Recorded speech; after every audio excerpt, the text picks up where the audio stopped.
नमस्कार साथियों, स्वागत है आपका आज की इस क्लास में। प्रिय विद्यार्थियों, कल हमने कौशल के बारे में चर्चा की थी। उसके बाद में हमने सूक्ष्म शिक्षण यानी माइक्रो टीचिंग के बारे में और माइक्रो टीचिंग की जो दोस्त थे या जो विशेषताएं थी उनके बारे में चर्चा किया। और जो हमने लास्ट बिंदु जहाँ पे हमने छोड़ा था वो था सूक्ष्म शिक्षण के प्रमुख कौशल। और ये होते हैं 7 होते हैं, जिसमें हमने सबसे पहले जो चर्चा की थी वो किया था हमने प्रस्तावना कौशल को लेकर। यानी जो सबसे पहला नंबर था वो था प्रस्तावना कौशल, और जो नंबर 2 पे था वो था प्रश्न सहजता कौशल। नंबर 3 की बात करें तो खोजपूर्ण प्रश्न कौशल। और नंबर 4 पे जो हमारा बिंदु था वो था व्याख्या कौशल। और नंबर 5 पे जो था वो था प्रदर्शन कौशल। और नंबर 6 पे पुनर्बलन। और नंबर जो 7 पे था वो था शामपट कौशल। आज की कक्षा में उससे आगे के बिंदु के बारे में चर्चा करेंगे। तो चलिए सबसे पहले चर्चा करते हैं हम प्रस्तावना कौशल के बारे में। प्रस्तावना कौशल क्या होता है इसके बारे में हम विस्तार पूर्वक चर्चा करेंगे। सबसे पहले 1 नंबर पे हम चर्चा करेंगे प्रस्तावना कौशल की। जो प्रस्तावना कौशल होता है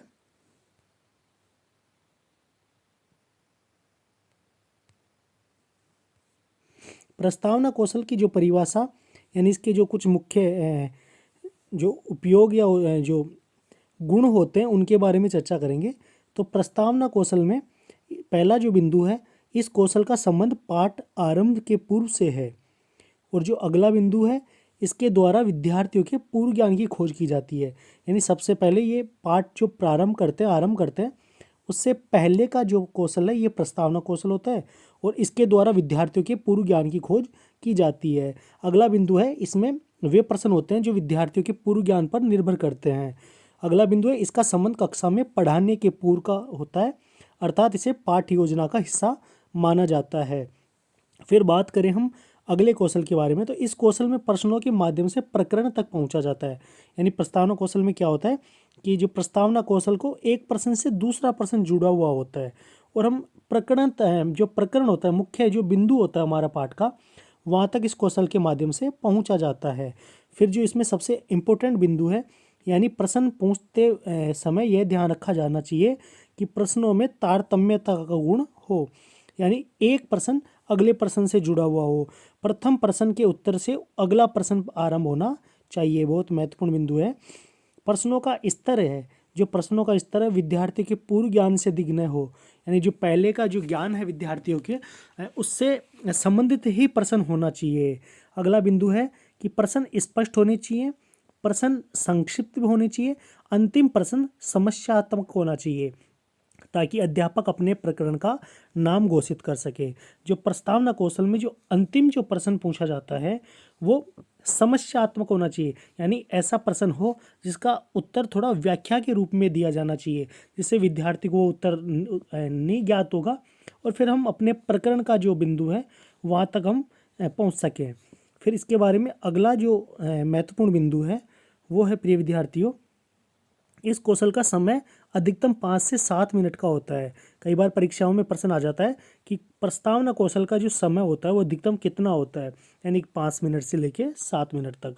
फिर बात करें, इस कौशल में प्रश्नों के अतिरिक्त लघु कथा, चार्ट या प्रतिरूप का मतलब मॉडल का भी सहारा लिया जाता है। यानी हम लघु कथा यानी चार्ट भी बना सकते हैं और एक मॉडल भी तैयार किया जा सकता है।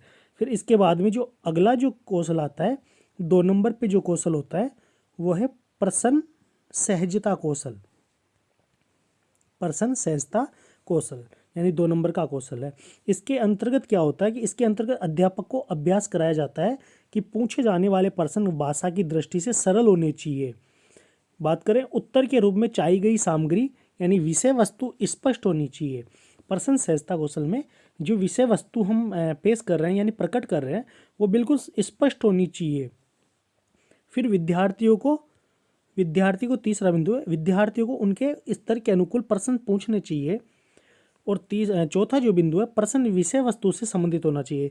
हम जिस भी विषय पे चर्चा कर रहे हैं तो प्रश्न सहजता कौशल के अंतर्गत जो विषय हम लेकर चल रहे हैं उससे संबंधित प्रश्न होना चाहिए। अगला बिंदु है प्रश्न विद्यार्थियों की रुचि व सक्रियता में वृद्धि करने वाले हो। जो भी हम प्रश्न पूछे वो विद्यार्थियों के रुचिपूर्ण होना चाहिए, यानी उसमें विद्यार्थियों का इंटरेस्ट हो, यानी विद्यार्थी उस प्रश्न में रुचि लो, उस बिंदु में इंटरेस्ट लें, यानी विद्यार्थियों का ध्यान आकर्षित करने वाला प्रश्न होना चाहिए। प्रत्येक प्रश्न का उत्तर निश्चित होना चाहिए, यानी जो प्रश्न पूछेंगे उसका उत्तर भी बिल्कुल निश्चित होना चाहिए। अगला जो बिंदु है, अध्यापक को अपने धैर्य का परिचय देना चाहिए ताकि विद्यार्थियों को आत्म अभिव्यक्ति मतलब मनोबल, कॉन्फिडेंस के समुचित अवसर प्राप्त हो सके। इसके बाद में क्या होता है विद्यार्थियों, जैसे हम बात करें जो तीसरा कौशल अपना आता है, और जो तीसरा सबसे महत्वपूर्ण कौशल है, यानी तीसरा जो कौशल है महत्वपूर्ण कौशल है, इसका जो नाम है वो है खोजपूर्ण प्रश्न कौशल। यानी ऐसे प्रश्न पूछे कि विद्यार्थियों के आंतरिक भाग, उसकी गहनता का अध्ययन, गहन से गहन बिंदु का अध्ययन किया जा सके, ऐसे प्रश्न हमें पूछने जाने चाहिए। इसके बारे में चर्चा करते हैं। तो इसमें क्या होता है, किसी भी विषय वस्तु को गहन से गहन बिंदु तक ले जाने के लिए जो प्रश्न विद्यार्थियों को पूछे जाते हैं उन्हें हम खोजपूर्ण प्रश्न कहते हैं। यानी किसी भी बिंदु के गहन यानी उसकी बारीकियों तक, यानी अंतिम छोर तक पहुंचने के लिए हम पहला प्रश्न पूछते हैं, फिर उसका उत्तर होता है उससे रिलेटिव दूसरा प्रश्न, यानी कुल मिलाकर विद्यार्थियों की जो गहन से गहन बिंदु तक ले जाने के लिए हम जो प्रश्न पूछते हैं उसे खोजपूर्ण प्रश्न कहते हैं। इसमें क्या होता है, पाठ प्रक्रिया के अंतर्गत पूछे जाने वाले प्रश्न ये सम्मिलित होते हैं। और जो अगला बिंदु है, विषय वस्तु का गहराई से या गहनता से अध्ययन कराने हेतु अध्यापक द्वारा जिन प्रश्नों का प्रयोग किया जाता है वे खोजपूर्ण प्रश्न कहलाते हैं। फिर से समझने की कोशिश करें कि विषय वस्तु का गहराई से या गहनता से अध्ययन कराने हेतु अध्यापक द्वारा जिन प्रश्नों का प्रयोग किया जाता है ना, उन्हें हम खोजपूर्ण प्रश्न कहते हैं। अगला बिंदु, इन प्रश्नों में उत्तर का संकेत होता है, यानी जो खोजपूर्ण प्रश्न होता है ना, इनमें उत्तर का हम संकेत, प्रश्न जो करता होता है, प्रश्न पूछने वाला होता है, उन्हीं प्रश्नों में वो उत्तर का संकेत भी छोड़ देता है। तो ऐसे जो खोजपूर्ण प्रश्न यानी कौशल के अंतर्गत शामिल किए जाते हैं। इसमें जो महत्वपूर्ण बिंदु है, यदि विद्यार्थी प्रश्न का जवाब नहीं दे पाते हैं तो उन्हें अन्य प्रश्नों के माध्यम से सही उत्तर तक ले जाया जा सकता है। यानी अगर किसी प्रश्न में विद्यार्थी उत्तर देने में सक्षम नहीं है, उत्तर सही से नहीं दे पा रहा, तो हम उत्तर से रिलेटिव अगला प्रश्न पूछेंगे। ऐसे प्रश्न ही खोजपूर्ण प्रश्न कौशल के अंतर्गत माने जाते हैं। अगला बिंदु है, ये प्रश्न विद्यार्थियों के चिंतन शक्ति में वृद्धि करते हैं, आत्मविश्वास में भी वृद्धि करते हैं। इन प्रश्नों की भाषा क्या होनी चाहिए, सरल होनी चाहिए। सबसे इम्पोर्टेंट बिंदु है, इन प्रश्नों की भाषा भी क्या होनी चाहिए, सरल होनी चाहिए। विषय वस्तु से संबंध होना चाहिए। हम जिस बिंदु के बारे में चर्चा करना चाहते हैं या जिस बिंदु को हम आगे बढ़ाना चाहते हैं उसी बिंदु से संबंधित हमारे प्रश्न भी होने चाहिए। इन प्रश्नों में सरल से कठिन की ओर शिक्षण सूत्र का सहारा लिया जाता है। पहले सरल प्रश्न होते हैं, फिर धीरे धीरे हम उनकी कठिनाइयों में प्रवेश करते हैं। विषय वस्तु पर अंतिम व्याख्यान अध्यापक प्रस्तुत करता है। सबसे इम्पोर्टेंट बिंदु है कि जो हमारा खोजपूर्ण प्रश्न कौशल है, इसमें जो अंतिम व्याख्यान जो प्रस्तुत करता है वो अध्यापक के द्वारा किया जाता है। फिर बात करें हम चौथे नंबर की, जो हमारा है व्याख्या कौशल। व्याख्या कौशल के अंतर्गत किसी भी विषय वस्तु का मौखिक वर्णन व्याख्यान कहलाता है। व्याख्या क्या होती है कि किसी विषय वस्तु का हम मौखिक वर्णन जो करते हैं ना, मौखिक वर्णन यानी मौखिक गुणगान जो होता है ना, उसे हम व्याख्यान कहते हैं। किसी प्रकरण का विस्तार बताना व्याख्यान होता है। अगर हम दूसरे बिंदु से समझने चाहें तो देखो, इसमें किसी प्रकरण, किसी बिंदु के बारे में उसका विस्तार बताने के लिए जो प्रश्न कर रहे हैं वो व्याख्यान होता है। जो बातें हम कह रहे हैं वो व्याख्यान होते हैं, उसका जो वर्णन कर रहे हैं ना, कुल मिला के उसे ही हम व्याख्यान कहते हैं। माना जाता है कि व्याख्यान विधि नीरस विधि है। कौन सी विधि है? नीरस विधि। यह और ज़्यादा नीरस न हो जाए, इसलिए इस कौशल का पर्याप्त अभ्यास आवश्यक होता है। प्रिय विद्यार्थियों, इन जो कौशलों से संबंधित जो परीक्षा में प्रश्न बनता है, तो हम जैसे हमारा पाठ्यक्रम पूरा होगा फिर हम इस बिंदु से संबंधित कुछ अभ्यास प्रश्न भी देखेंगे। यानी कई बार क्या होता है कि निम्न में से कौन सी विधि नीरस विधि है, ऐसा प्रश्न आता है। उसमें अगर हमारा ऑप्शन में व्याख्या भी हो तो हम व्याख्या की तरफ ध्यान आकर्षित करेंगे। ऐसे बहुत सी विधियां हैं जो नीरस भी होती है, सरस भी होती है। इनके गुण से भी प्रश्न पूछा जाता है और इनके दोष से भी प्रश्न बनता है। लेकिन हम कुछ अभ्यास प्रश्नों के माध्यम से इसे बहुत ही तौर तरीके से समझने की कोशिश करेंगे। एक बार हमारा पाठ्यक्रम पूर्ण होगा, उसके बाद हम अभ्यास प्रश्न लेके आएंगे। चलिए, अगला जो बिंदु है, व्याख्यान के समय भाषा शैली स्पष्ट और सरल होनी चाहिए। व्याख्यान विषय वस्तु पर निर्भर होना चाहिए, क्योंकि व्याख्यान के समय प्रकरण से भटक जाने का खतरा सर्वाधिक होता है। अध्यापक को क्या होना चाहिए, वस्तु चातुर्य होना चाहिए, का ज्ञान होना चाहिए। यानी अपनी विषय को लेकर चतुरता होनी चाहिए, अपनी विषय का पूरा अभ्यास होना चाहिए। फिर इसके बाद में अध्यापक को विषय वस्तु का भी ज्ञान होना आवश्यक है। व्याख्या देते समय अध्यापक को व्यक्तिगत विभिन्नताओं का भी ध्यान रखना चाहिए। बहुत इंपॉर्टेंट बिंदु है। इसके बाद में हम चर्चा करते हैं जो हमारा अगला कौशल है। अगला कौशल हमारा, इससे पहले कुछ बिंदु और भी बच रहे हैं प्रिय विद्यार्थियों। व्याख्या स्तर के अनुकूल होना चाहिए। जो हम व्याख्या दे रहे हैं ना, वो भी हमें स्तर के अनुसार, मानो हम किसी प्राथमिक स्कूल के विद्यार्थियों को पढ़ा रहे हैं, माध्यमिक लेवल पे पढ़ा रहे हैं, या हमारा उच्च माध्यमिक स्तर है, तो उसके स्तर के अनुसार ही व्याख्यान होना चाहिए। अगला बिंदु, अध्यापक द्वारा शामपट्ट व अन्य सहायक सामग्रियों का भी प्रयोग करना चाहिए। व्याख्यान के समय पर्याप्त उदाहरण भी व्याख्यान में शामिल होने चाहिए। ऐसा नहीं है कि हम कोई भी व्याख्यान दे रहे हैं तो उसमें बीच बीच में उदाहरण का होना भी जरूरी है, क्योंकि उदाहरण से ही विद्यार्थियों का ध्यान आकर्षित होता है और वो विधि सरस हो जाती है। वो नीरस ना होकर क्या हो जाती है, सरस हो जाती है।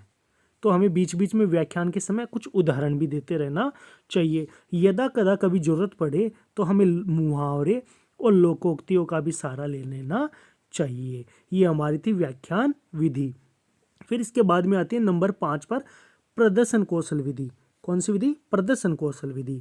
इसमें क्या होता है कि व्याख्यान कौशल की नीरसता व इससे उत्पन्न अरुचि को दूर करने के लिए अध्यापक द्वारा विद्यार्थियों को प्रत्यक्ष अनुभव करवाने हेतु जिन कौशलों को प्रयोग में लाया जाता है वे प्रदर्शन कौशल में गिने जाते हैं।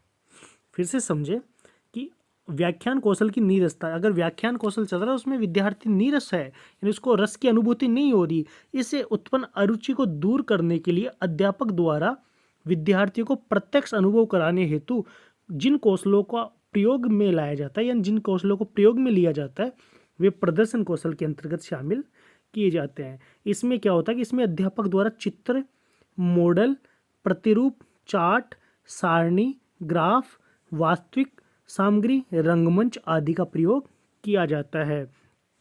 मनोविज्ञान का मानना है, जो मनोविज्ञान है इसका मानना है कि करके सीखा हुआ ज्ञान अधिक स्थायी होता है। यानी कोई भी प्रैक्टिकल रूप होता है ना, वो लंबे समय तक हमारे चिंतन में होता है, क्योंकि इसमें छात्र अधिक सक्रिय रहता है। सक्रिय का मतलब क्रियाशील, एक्टिव रहता है। इसमें जितनी अधिक ज्ञानेंद्रिय सक्रिय रहती है ना, प्राप्त ज्ञान उतना ही अधिक स्थायी होता है।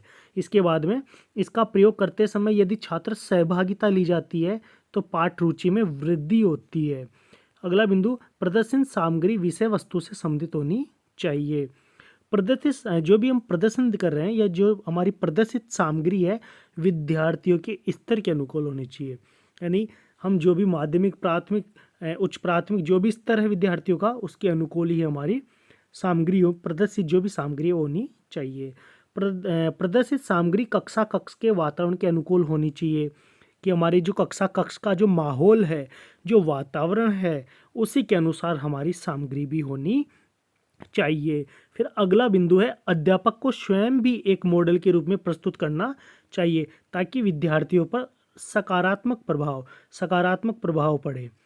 और प्रदर्शन कौशल में जो विषय वस्तु व सामग्री प्रदर्शित की जानी है, अध्यापक को उसका पूर्व अभ्यास करना चाहिए, यानी कर लेना चाहिए। क्यों? क्योंकि हम मानो इसका मतलब है कि जैसे हम कल कुछ बिंदु प्रदर्शित करना चाहते हैं, हम कुछ प्रेजेंटेशन कल देना चाहते हैं, तो उससे पहले एक बार अध्यापक को भी उसका अभ्यास कर लेना चाहिए, ताकि हमारी कक्षा सरस रूप से हो, यानी उसमें विद्यार्थियों का भी रुचि होना चाहिए। और वो रुचि तभी बनेगी जब अध्यापक को उसका जो हमारा प्रकरण बिंदु है उसका पूर्व अभ्यास होगा, पूर्व ज्ञान होगा, तभी हमारा बिंदु इंटरेस्ट रुचिपूर्ण बनेगा। अगला जो हमारा कौशल है वो है प्रिय विद्यार्थियों, नंबर 6वें नंबर का है पुनर्बलन। पुनर्बलन, दृढ़ीकरण और सबलीकरण, ये इसी के पुनर्बलन के ही अलग से 2 नाम और हैं, यानी इसी के दूसरे नाम है दृढ़ीकरण भी और सबलीकरण कौशल भी। इसमें क्या होता है कि कक्षा के वातावरण को अधिक प्रभावी बनाने हेतु विद्यार्थियों की प्रत्येक सही अनुक्रिया पर उन्हें पुनर्बलन दिया जाना चाहिए। मानो हम किसी विद्यार्थी से कोई प्रश्न पूछ रहे हैं और विद्यार्थी ने उस प्रश्न का सही उत्तर दिया, उस विद्यार्थी ने प्रश्न का सही उत्तर दिया, तो हमें उसका मनोबल बढ़ाना चाहिए, पुनर्बलन देना चाहिए कि शाबाश, बहुत बढ़िया, ऐसा हमें करना चाहिए, जिससे विद्यार्थी का मनोबल बढ़ता है। इसमें क्या होता है, पाठ में विद्यार्थियों की रुचि बढ़े, विद्यार्थियों के आत्मविश्वास में वृद्धि हो सके, कक्षा का वातावरण प्रभावी बनेगा तो अधिगम भी अधिक होगा, विद्यार्थियों में विषयोगत प्रतिस्पर्धा बढ़ेगी, जिससे मात्रात्मक व गुणात्मक परिणामों में भी वृद्धि होगी, अध्यापक को प्रभावशीलता में वृद्धि होती है। फिर इसके बाद में पुनर्बलन के भी कुछ प्रकार होते हैं। पुनर्बलन भी 2 प्रकार का होता है, एक तो सकारात्मक और एक होता है नकारात्मक। जो सकारात्मक पुनर्बलन होता है उसमें विद्यार्थियों की जो प्रत्येक सही अनुक्रिया पर सही उत्तर देने पर अध्यापक द्वारा दिया गया जो पुनर्बलन होता है ना, वह सकारात्मक पुनर्बलन कहलाता है। यानी अगर विद्यार्थी से प्रश्न पूछेंगे, उसने सही उत्तर दिया है, तो हम जो पुनर्बलन देंगे वो सकारात्मक होगा। और नकारात्मक में क्या होता है, जो 2 नंबर पे होता है, विद्यार्थियों द्वारा गलत अनुक्रिया या गलत उत्तर देने पर अध्यापक द्वारा उसे रोकना क्या कहलाएगा, नकारात्मक पुनर्बलन कहलाता है। पुनर्बलन 2 तरीकों से दिया जाता है, बहुत इंपॉर्टेंट बिंदु, पुनर्बलन भी 2 तरीकों से दिया जाता है, एक तो शाब्दिक और एक अशाब्दिक। शाब्दिक में क्या होता है, सबसे पहले शाब्दिक सकारात्मक पुनर्बलन, यानी हाँ हाँ कहना, जैसे विद्यार्थी कोई उत्तर सही बता रहा है तो हाँ हाँ, शाबाश, सही है, और आप सही हो, और प्रयास, हाँ बिल्कुल, ऐसा शाब्दिक सकारात्मक पुनर्बलन के अंतर्गत माना जाता है। इसके बाद में जो 2 नंबर पे होता है अशाब्दिक सकारात्मक पुनर्बलन, यानी हाँ में केवल सिर हिलाना और मतलब हल्के से पलक मूंदना, यानी उसका उत्तर अशाब्दिक बिना शब्द के देना ना, ये होता है हाथ से स्वीकृति देना, की ध्वनि करना, करना, ये होता है अशाब्दिक पुनर्बलन। इसके बाद में हम चर्चा करें तो हमारा जो शाब्दिक नकारात्मक पुनर्बलन होता है, ये तो सकारात्मकता की बात थी, अब शाब्दिक नकारात्मक भी होता है, अशाब्दिक नकारात्मक पुनर्बलन भी होता है। अशाब्दिक में क्या होता है कि नहीं, रुको, गलत, गलत जवाब, बिल्कुल गलत, अब गलत हो गया, अब रुको, ऐसा नहीं होता, ये नहीं है, ये शाब्दिक नकारात्मक पुनर्बलन के प्रकार है। अशाब्दिक में क्या होता है कि नामे सिर हिलाना, त्योरियां चढ़ाना, आंखें गड़ाकर देखना, ललाट पर सलवटे आना, नकारात्मक शारीरिक भाव भंगिमाएं, हाथ से रुकने का संकेत, की ध्वनि, हाथ को छिड़क देना, ये होता है अशाब्दिक नकारात्मक पुनर्बलन। फिर इसके बाद में हम चर्चा करें तो जो हमारा अंतिम कौशल है वो है शामपट कौशल। अंतिम कौशल है नंबर 7 पे शामपट कौशल, बहुत ही इम्पोर्टेंट कौशल है, यहाँ से अधिकांशतः परीक्षाओं में प्रश्न बनता है। यह अध्यापक के लिए सहयोगी की भूमिका, यानी एक सहयोगिका की भूमिका निभाता है, या सहयोगी की भूमिका निभाता है। इसे अध्यापक का दाहिना हाथ कहा जाता है। कौन से कौशल को? शामपट को। यानी जो शामपट होता है ना, ये अध्यापक का दाहिना हाथ माना जाता है। यह कक्ष में प्रयोग में ली जाने वाली दृश्य सहायक सामग्री है और यह विद्यार्थियों का ध्यान केंद्रित करने में सहायक होता है। सबसे इंपॉर्टेंट बिंदु है शामपट कौशल को लेकर, छात्र अधिगम में वृद्धि होती है तथा अध्यापक को विराम की विराम भी देता है। एक अध्यापक को जो विराम का काम विराम जो देता है ना कक्षा कक्ष में, वो केवल शामपट ही देता है। क्योंकि हम शामपट पे अध्यापक कुछ भी लिख देता है और विद्यार्थियों से कहता है कि आप इसका अनुकरण करें, इसका लेखन करें ऐसे हूबहू। तो विद्यार्थी जब लेखन करेगा तो वहाँ पे अध्यापक को आराम मिलता है कुछ समय के लिए। तो ये आराम देने का काम भी शामपट ही करता है। आगे बात करें तो इस उपयोग विषय वस्तु से संबंधित चित्र बनाने में भी किया जाता है। शामपट पर चित्र बनाने का काम भी किया जा सकता है।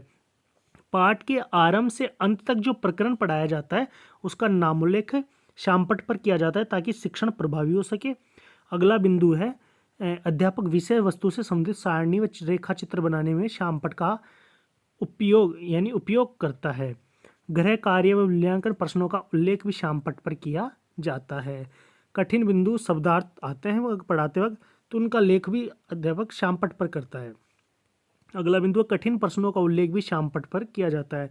यदि कोई तथ्य ज़्यादा महत्वपूर्ण हो तो उसे रेखांकित कर देना चाहिए, करना आवश्यक है। यदि रेखांकित न करना चाहे तो अलग रंग की चौक या लेखनी का प्रयोग करके किया जा सकता है। एक ही चित्र में अलग अलग बातें दर्शानी हो तो अलग अलग रंगों का प्रयोग यानी अलग अलग लेखनी का प्रयोग हम शामपट पर कर सकते हैं, जिससे क्या है कि विद्यार्थियों में रुचि उत्पन्न होगी। इसका प्रयोग करते समय सारा लेकर खड़े नहीं होना चाहिए और शामपट के सामने खड़ा ना होना चाहिए। अगर एक अध्यापक को लेखन कार्य करवाते समय जो हमारा शामपट होता है इस पे अध्यापक को सहारा लेकर खड़ा नहीं होना चाहिए, नहीं इसके सामने होना चाहिए। फिर बात करें अगला जो बिंदु है इसके बारे में, शामपट पर लेखन स्पष्ट होना चाहिए। वर्ण शब्द वाक्यों की बनावट समान होनी चाहिए और उचित विराम चिन्हों का प्रयोग होना चाहिए। शामपट पंक्तियाँ सीधी होनी चाहिए। शामपट पर सभी मुख्य बातों का लेखन होना आवश्यक है। चमकदार स्याही व रंगों का प्रयोग होना चाहिए। सबसे इम्पोर्टेंट है शामपट पर लेखन के समय अध्यापक व शामपट के मध्य लगभग 45 यानी 45 डिग्री का कोण बनना चाहिए। लेखन कार्य करवाते समय अध्यापक और शामपट के मध्य लगभग 45 डिग्री का कोण बनना चाहिए। परीक्षा में पूछे जाने वाला बहुत ही महत्वपूर्ण प्रश्न है। कक्षा कक्ष छोड़ने से पूर्व शामपट को साफ करना चाहिए। शामपट सदैव ऊपर से नीचे साफ किया जाना चाहिए, यानी शामपट है जो हमेशा ऊपर से नीचे की तरफ साफ किया जाना चाहिए। एक कक्षा कक्ष में शामपट का होना बहुत ही अनिवार्य है। एक कक्षा कक्ष में शामपट का होना बहुत ही अनिवार्य है। प्रिय विद्यार्थियों, ये थी आज की हमारी कक्षा। मुझे पूर्ण विश्वास है कि आपको हमारी कक्षा बहुत अच्छे से समझ में आई होगी। अगर समझ में आई है तो आप इसे लाइक करें और सब्सक्राइब करें और हम आपके जितने भी मित्र हैं उनको अधिक से अधिक शेयर करें, ताकि आने वाली फर्स्ट ग्रेड, सेकंड ग्रेड और जैसे ही अभी गवर्नमेंट ने 20,000 पदों के लिए रीट विज्ञप्ति जारी करने का जो निर्णय लिया है उसमें आने वाले जितने भी प्रश्न हैं वो आपके भविष्य में सही हो, उसके लिए आप आज से ही हमारे चैनल से जुड़े रहें, ताकि शिक्षण विधियों से संबंधित आपका एक भी प्रश्न गलत नहीं हो। और विद्यार्थियों से आपसे यही आग्रह है कि आप निरंतरता के साथ हमारी कक्षा से जुड़े रहेंगे तो आपका भविष्य में प्रश्न कभी भी गलत नहीं होगा। आज की कक्षा में इतना ही। धन्यवाद प्रिय विद्यार्थियों।